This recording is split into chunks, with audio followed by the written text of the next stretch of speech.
तोइने रसालत के जो मुकदमात हैं वो कहा जाता है कि ब्लास्फेमी गैंग, उसके सरगना के तौर पे जो चंद लोग लिए जाते हैं उनका नाम लिया जाता है, हमें नहीं पता वो है या नहीं, तो उनके ऊपर भी जो मोहम्मद अली मिर्ज़ा ये तनकीद करते रहे। नहीं, मेरे जहन में इस तरह की कोई बात नहीं, ना मेरे से ड्यूरिंग इन्वेस्टिगेशन या ड्यूरिंग प्रोसेस मेरे साथ इस तरह की बात कुछ शेयर नहीं हुई। क्या अल्लामा ताहिर अशरफी के बारे में या और मेंबर्स उनके बारे में भी इन्होंने तनकीद कर रखी है अपनी वीडियोज़ में? जी, तनकीद तो साहब का कई जगहों पर उन्होंने कर रखी है अल्लामा ताहिर अशरफी साहब के ऊपर, और शायद वो इस तनकीद की वजह से ही ये सारी सूरत हाल हमारे सामने है कि कॉन्फ्लिक्ट डेफिनेटली आ जाता है। और कल एक और वीडियो हमारे सामने किसी दोस्त ने शेयर की, अब्दुल वाहिद कुरैशी साहब हैं, और उन्होंने नज़रियाती कौंसिल के एक और मेंबर हैं हाफिज़ अमजद साहब, उनके हवाले से कहा कि फैसलाबाद में मेरी उनसे मुलाकात हुई है और उस दौरान उन्होंने ये बात कही कि ये जो फैसला आने वाला है, हम जो पहले भी हमने एक जो बड़े मिर्ज़ा के साथ किया था, हम इनके साथ भी वो काम करेंगे। तो ऑलरेडी एक माइंड जो था, एक प्लान था कि ये चीज़ उन्होंने करनी है, तो इस बुनियाद पर।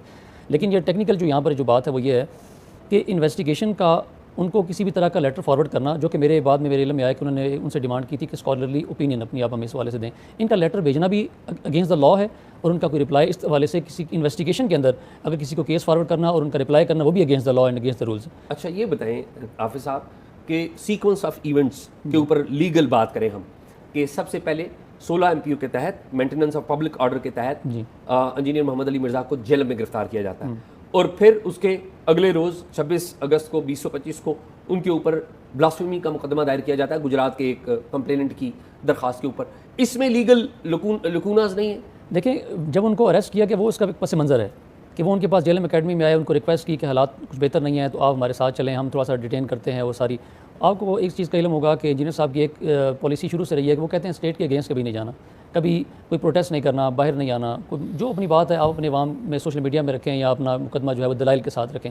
वो जब वहाँ पर गए तो उन्होंने कहा हम आपको डिटेंशन में आर्जी रख रहे हैं, ये हालात बेसाजगार हो जाते हैं तो आपको हम कर लेंगे। तो ये 3 MPO के वाले से उन्होंने कहा था, लेकिन 3 MPO या 16 MPO का ऐसा कोई ऑर्डर हमारे सामने आज तक आया नहीं है जिसको हम इनिशियल स्टेज पे चैलेंज भी कर सकते थे। ऑर्डर अभी पब्लिक नहीं हुआ? पब्लिक नहीं हुआ। आपने मांगी है कॉपी? जी, उसकी डिप्टी कमिश्नर ऑर्डर करता है। हमने इनिशियली उनसे जब 25 अगस्त को कहा था कि हमें इस तरह की कॉपी प्रोवाइड करें ताकि हम इसका हमें इल्म हो कि क्या है, तो वो हमें कॉपी दी नहीं गई।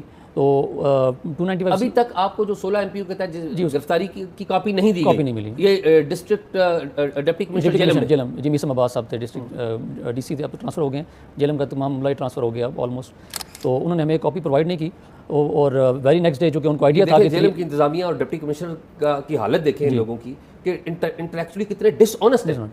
ये डिसऑनेस्टी की है ना कि एक बंदे को आप ये कर रहे हैं और उसके ऊपर बाद में DPO ने मुकदमा भी दायर कर दी। आप देखें इखलाकी तौर पे कितने, पता नहीं ये ना जाने अब कैसे अपने जूनियर्स को कैसे मुंह दिखाते होंगे ये ऐसे लोग। मैं तो हैरान होता हूँ वैसे इस डिप्टी कमिश्नर के ऊपर भी और DPO के ऊपर भी।